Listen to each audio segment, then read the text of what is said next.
Waziri Mkuu wa Jamhuri ya Muungano wa Tanzania, Dr. Mwigulu Nchemba, siku ya kesho atazindua safari ya meli kubwa na ya kisasa ya ghorofa 4 ya New MV Mwanza. Meli hiyo ya abiria na mizigo ujenzi wake ulianza mwaka 2020 na kukamilika mwaka jana, ambapo safari zake zinatarajiwa kuanza siku ya kesho.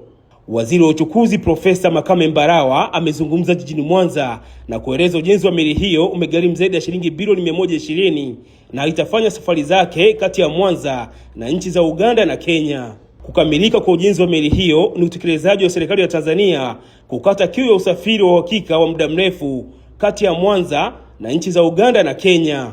Huyu hapa Profesa Makame Mbarawa akieleza kwa undani zaidi. Kutoka Mwanza, jina langu ni Chazi Mseti na hii ni Wasafi Media. MV New Mwanza ni meli kubwa kuliko zote katika Ziwa Victoria.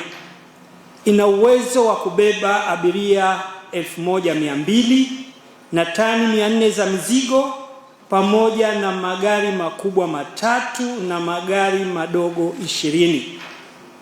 Meli hii imeundwa kwa viwango vya kimataifa na ina urefu wa mita 92.6, karibu sawa na uwanja wa mpira wa miguu, na upana wa mita 17, ikiwa na kimo yani height ya ghorofa 4, sawa sawa na nyumba ya ghorofa 4. Ndugu wanahabari, mkataba ujenzi wa meli hii ulisainiwa kati ya kampuni ya meli Tanzania Tashiko, wakati huo ikijulikana kama kampuni ya huduma za meli za serikali, na mkandarasi anaitwa Gas Intake Company Limited, kwa kuungana na Gangnam Corporation zote za kutoka Korea Kusini, ikishirikiana na Suma JKT ya Tanzania pamoja na mtaalamu elekezi kampuni ya OSK Shiptech kutoka Denmark.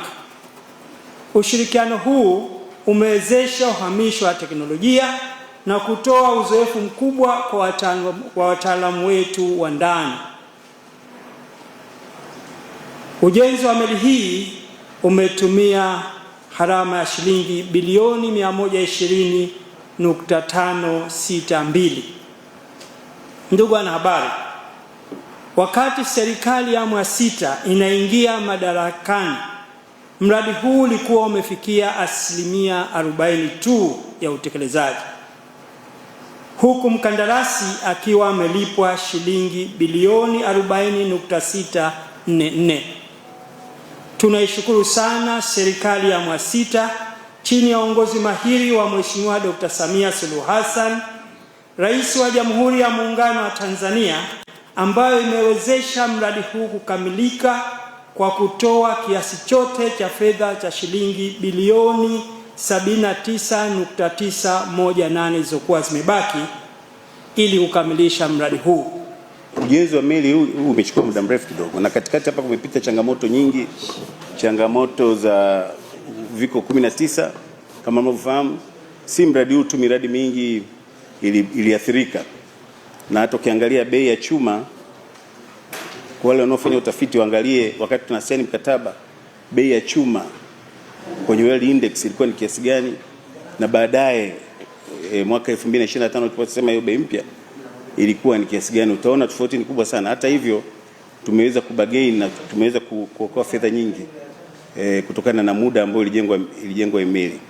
Kwa hiyo ni moja ya changamoto ya mradi ambao umepitia, ambao uliathiri pia mabadiliko ya bei. Lakini sisi kutokana na ile meli tunaamini tuna value for money.